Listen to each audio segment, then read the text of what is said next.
Now, presidential candidates and political parties have penned a peace charter commitment to uphold peace before, during and after the August general election. The political and peace charter event hosted by the National Cohesion and Integration Commission brought together the 4 presidential candidates who pledged to stay away from any form of incitement, hate speech, ethnic acts or any form of violence.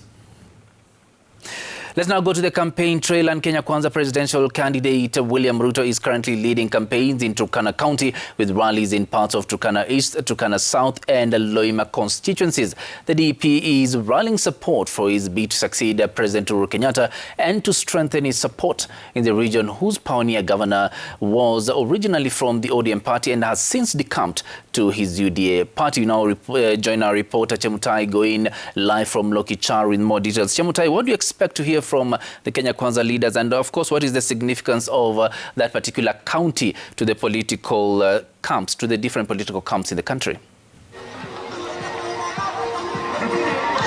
Well, Orandi, today marks the first day of DP Ruto's 2-day campaign in Turkana County, and he's already started his rallies. Earlier on, he was in Molurem, which is in Turkana East constituency, before now heading to Lokori, and he is expected here in Lokichar before concluding the day in Takwel in Loima constituency. And the DP will be campaigning for his presidential bid and also campaigning for leaders vying under the United Democratic Alliance Party and generally the Kenya Kwanza Alliance, campaigning for their bids for the various seats. But of course, you know, there are many issues that affect this region. One of the issues is, remember, there was that discovery of oil, crude oil in 2012, and that brought a lot of hope for the residents who felt like that would have spurred development in the region, brought closer the much needed facilities that they need, you know, to get on with their lives. You know, this is a region that battles with lack of water, rather, not even insufficient water. They do not have water. We know that most of the time they feature in the counties and normally list in those that are dealing with drought and famine. And of course, there was a lot of hope that with the discovery of that liquid gold, that it would open up this particular county and bring in sort of investors. But then we know that that oil project has been marred by a lot of issues. There's been that conflict between local leaders and the companies that have been contracted to do that. We know that there's also poor road network, which also brought a challenge in transporting that fuel. And this coming at a time when the country and the world, the global community is battling an oil crisis. And the residents here, whom we spoke to even earlier, was saying they had a lot of hope that they would also have played a role in trying to make the country better.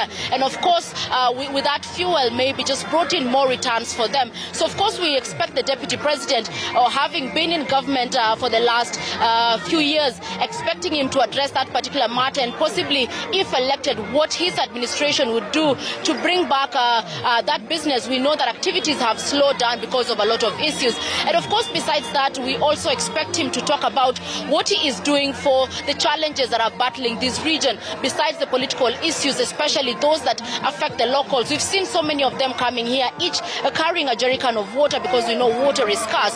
So of course, those are among the issues the deputy president will be addressing. And later on tomorrow, he will also hold another campaign meeting in another part of Turkana County, which will be giving you those updates. And now, Orandi, of course, we know the national politics that have been going on. The TIF pitting him against his closest, his biggest rival, Azimio's Raila Odinga, the issue of preparations for the August elections. We've seen IEBC state its position on the issue of the complementary system that will be used to identify voters. We know that Azimio has also written to IEBC severally on matters that they want the commission to address. And Kenya Kwanza had also indicated that they would be writing to IEBC. So of course we expect him to still speak on that particular matter, the preparations for the August elections.